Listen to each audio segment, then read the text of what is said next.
그가 그의 말씀을 보내어 그들을 고치시고 위험한 지경에서 건지시는도다. 여호와의 인자하심과 인생에 행하신 기적으로 말미암아 그를 찬송할지로다. 새벽을 깨우는 거룩한 기도자 여러분, 바닥을 살아도 하늘을 바라보는 영광의 역사, 나라의 멸망 앞에 울부짖었던 예레미야 애가에서 일어나듯 여기 포로의 회복을 통하여서 이루어지는 하늘 찬양의 눈물 나는 현장들을 짚어가며 여러분의 기도가 늘 하나님의 은혜로 풍요롭기를 소망합니다.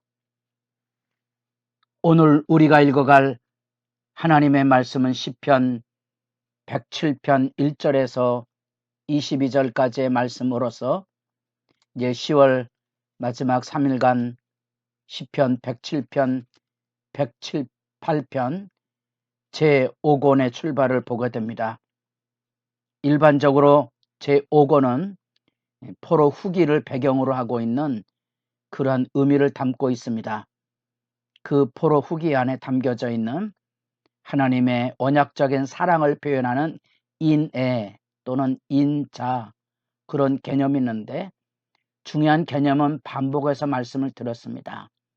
하나님 편에서 자기 백성을 사랑하사 구원하시고 언약을 맺으셨던 그 영원한 사랑을 기반하고 있는 의미가 이 인애 헤세드란 말입니다.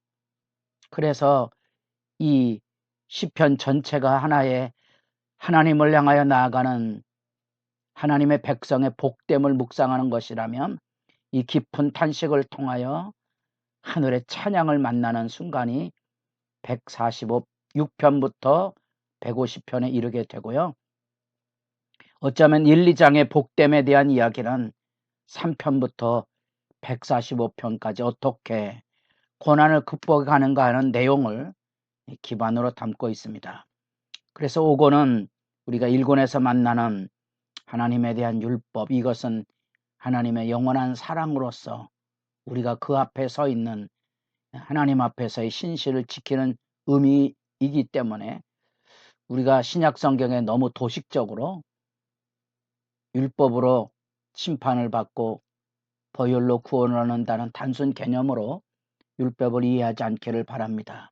율법 안에 하나님의 뜻이 담겨져 있고 우리는 그 율법 안에서 끊임없이 하나님 앞에 나아가는 법을 배운다는 것을 기억하실 필요가 있습니다. 포로 후기의 인애와 이 율법의 중요성, 주의 말씀을 다시 마음에 새기고 그 말씀으로 세상을 극복해 나가는 도전, 거룩한 도전이죠. 이 배경이라면 다시는 무너지지 말자는 뼈골에 새기는 역사적인 체험 안에서 일어난 신앙의 의지와 열정이 담겨져 있는 의미가 여기 담겨져 있는 거지요. 성전 순례 시편들이 있고요. 마지막 146편부터 할렐루야 찬양이 그곳에 있습니다. 하나님의 은혜로 그리고 그 앞에서 바르게 살아야 된다는, 바르게 살아야만 된다는 열망을 가지고 있는 겁니다. 5권을 그냥 개괄적으로 구별을 해본다면 이렇게 인애란 말을 중심으로 해서 출발과 끝을 맺게 되고요. 이렇게 구성을 해놓으면 119편이 왜 중요한 의미를 5권에서 가지고 있는지, 곧 하나님의 은혜로 살기를 원하는 하나님의 말씀을 우리 심장에 새기는 그런 의미이지요. 웅장한 말씀 신앙의 찬양이 그곳에 담겨져 있습니다. 그리고 이제 후렴구로서 146에서 150편이 할렐루야 찬양이지요. 믿음이라는 것을 하나로 표현해낸다면 시편의 기도 안에서 하나님의 복됨을 알고 하나님께 탄식의 울부짖음을 넘어 찬양에 이르는 것을 믿음의 여정으로 시편이 우리에게 들려주고 있는 구성적인 메시지입니다. 이 107편은 그래서 여기 반복해서 나오는 첫 구절 여호와께 감사하라 그는 선하시며 그 인자하심이 영원함이로다. 이 인자란 말에 반복을 통하여 1절, 8절, 15절, 21절, 31절, 43절 이 반복 구성을 통하여서 하나님의 은혜를 송축하는 내용을 담고 있습니다. 포로 후기라는 그런 시대적인 배경을 우리가 마음에 담고 시편을 읽는다면 이 찬양의 의미가 얼마나 소중한 일인지, 그래서 그들이 포로의 고된 고통과 절망과 신앙의 수렁을 어떻게 건너갔는지 그에 대한 얘기가 이제 가득 차 있습니다. 여러 가지 시적인 언어가 있습니다.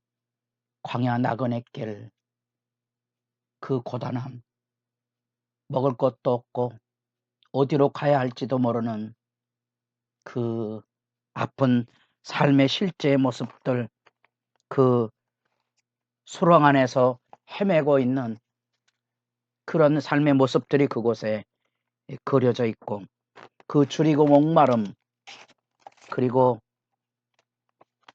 어둠, 곧 죽음과 같은 극심한 고통 안에 흑암과 포로됨의 모습을 어둠과 감옥이라는 이미지로 표현하고,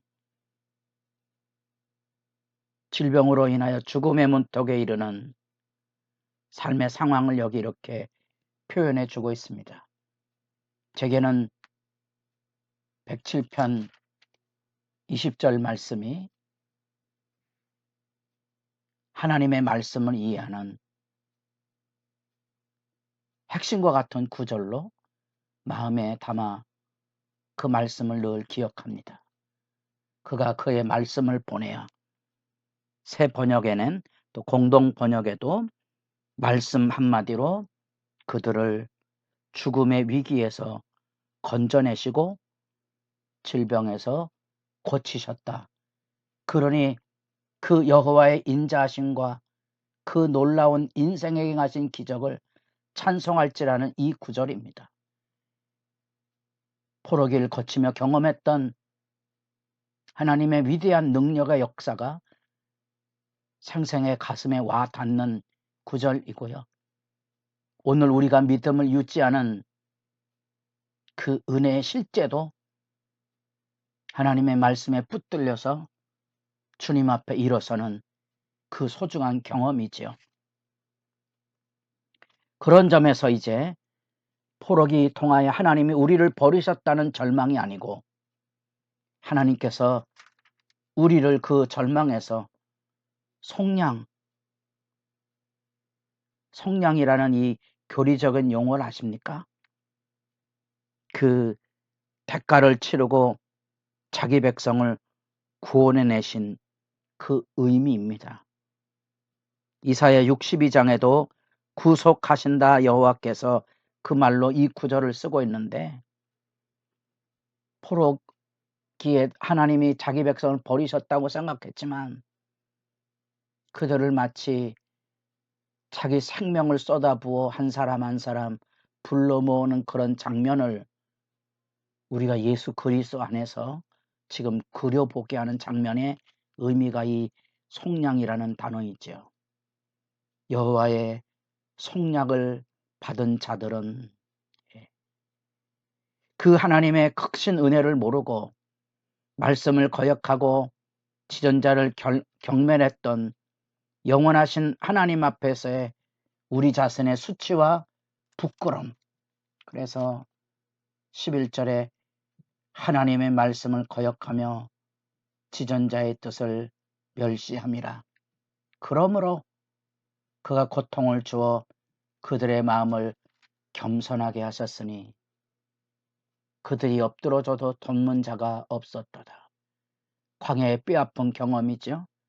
그 경험 안에 하나님께서 말씀을 보내어 약속대로 자기 백성을 그 포로기에서 구원해내신 영광이 여기 담겨져 있는 찬양입니다. 그래서 에스라 1장 하나님의 백성이 돌아오는 영광의 장면은 이사야 44장 45장에 이어지는 고레스라는 이름이 예언이 되고, 그 이름이 지나가는 이름이 아니고 그들에게는 구원의 이름이 됐던 거죠. 그게 영광입니다. 사람들은 그 고레스라는 이름 때문에 이사야 선지자의 40장 이하 단락을 제2, 제3 선지자의 선지서로 보는데, 그렇게 되면 여러분 이사야 40장에서 48장만 잘라서 반복해서 읽어보십시오. 여호와라는 하나님의 참됨이 뭐냐? 먼저 말씀하시고 이루시는, 이전 일과 사이를 이루어 가시는 하나님의 구원 역사의 논리가 그곳에 담겨져 있어서 중요한 구절입니다. 우린 포로 연단에서 회복이 되어 그 하나님의 인자하심과 선하신 그 큰 일, 기적에 대한 찬양을 여기 마주하고 있습니다. 어쩌면 우리들도 세상에 견디기 힘든 고통과 아픔, 그 현실적인 탈락, 여기 시편의 기자가 우리에게 들려주고는 광야와 어둠의 감옥과 죽음의 문턱에선 질병에 허우적거리며 기도하는 것처럼 우리도 그 삶의 소롱을 짚어가며 분명한 죄가의 철저한 자복과 하나님이 우리에게 다가오시는 놀라운 말씀의 회복이 여러분의 새벽의 부유함으로 날로 새롭기를 소망합니다.